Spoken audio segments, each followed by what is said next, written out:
Good morning, third class. Welcome to study program Staying at Home by MDPS. So today we will read our remaining part of the chapter number 3rd. So let's start. हमने देखा था कि ये ऐना की एक story थी जो एक स्वीट पोरिस के बारे में थी और अभी वो उसे एक ओल्ड वूमेन मिली थी. अभी हम आगे पढ़ेंगे. सो सी प्रेजेंटेड आना विद अ लिटिल पॉट. उसने आना को एक लिटिल पॉट दिया. This was a magic pot. वो क्या था? एक मैजिक पॉट था विच कुड कुक. जो क्या करता था? पकाता था, मतलब खाना बनाता था. द ओल्ड वूमेन टोल्ड आना the magic word. She said cook little pot cook. उसने ऐना को बोला कि आपने ये मैजिक वर्ड बोलने हैं. कुक मतलब बनाओ, लिटिल पॉट खाना बनाओ, लाइक पकाओ, लिटिल पॉट पकाओ.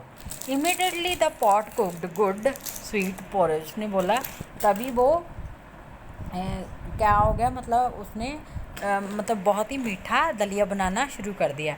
And when she said stop little pot it stopped cooking. It was amazing.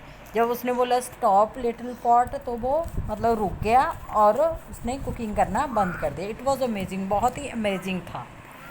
Anna was very excited indeed and thanked the old woman with a hug and big smile. Anna बहुत excited थी और उसने thank you बोला old women को और उसे हग किया, मतलब उसे जफ्फी डाली और अच्छी सी स्माइल दी. Then she took the pot home to her mother. Of course her mother was very happy with the magic pot. अभी वो घर गई पॉट को लेके और उसकी मदर भी बहुत, ऑफ कोर्स क्या होता है, मतलब उसकी मदर भी बहुत ज़्यादा क्या थी, मतलब खुश थी मैजिक पॉट को देख के. She said now we can eat food whenever we like. उसने बोला कि हम कभी भी जब हमें चाहिए हम फूड खा सकते हैं, मतलब so they ate sweet porridge as often से वांटेड. अभी वो जब भी चाहते स्वीट पोरेज खा लेते थे जब उनको चाहिए था. They also gave porridge to anyone who was hungry. जो भी वहाँ पे हंग्री होता था, मतलब जो भूखा होता था, उनको भी वो पोरेज दे देते थे. They were generous and kind. वो बहुत ही मतलब अच्छे और दयालु थे. One day Anna had gone out of her house for some work. अभी एक दिन क्या हुआ, मतलब जो ऐना थी वो किसी काम के लिए बाहर चली गई. Her mother became hungry and said to the pot. उसकी जो मदर थी बहुत ही मतलब हंग्री, मतलब भूखी थी, और उसने पॉट को बोला कुक लिटिल पॉट कुक. उसने बोला कि पकाओ लिटिल पॉट पकाओ. And it cooked sweet porridge as usual. मतलब जो पहले जैसे वो पकाता था उसने पकाना शुरू कर दिया. When she had eaten till she was satisfied. मतलब उसने खाया जब तक वो सेटिस्फाई, मतलब जब वो संतुष्ट ना होगी. She wanted the pot to stop cooking. अभी वो चाहती थी कि वो मतलब पकाना बंद कर दे.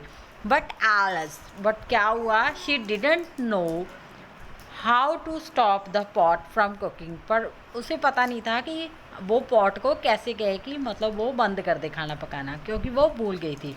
So it went on cooking more and more porridge. वो अभी पकाई जा रहा था ज़्यादा से ज़्यादा दलिया. The porridge were overflowing from the pot. अभी वो जो पोरेज था वो ओवरफ्लो हो रहा था, मतलब बाहर आ गया था पोट से.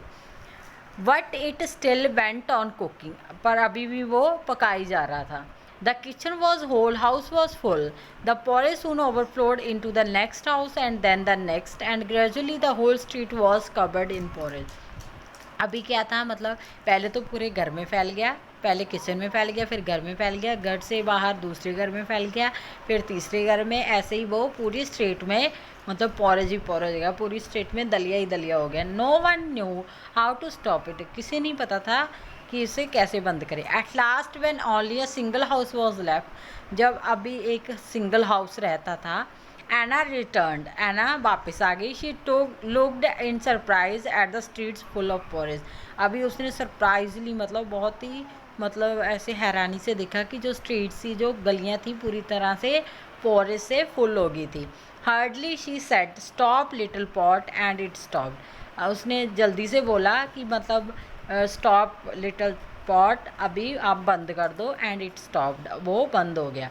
Everyone wanted to go back to their house, अभी सभी घर जाना चाहते थे। So they had to eat all the porridge to make their way back home. अभी उन्हें क्या था, जब वो घर जाना चाहते थे तो सभी को क्या करना था, मतलब वो पोरेज खाना था ताकि उनके लिए एक रास्ता बन सके अपने घर जाने के लिए। Okay, so thank you, have a nice day, the chapter is over.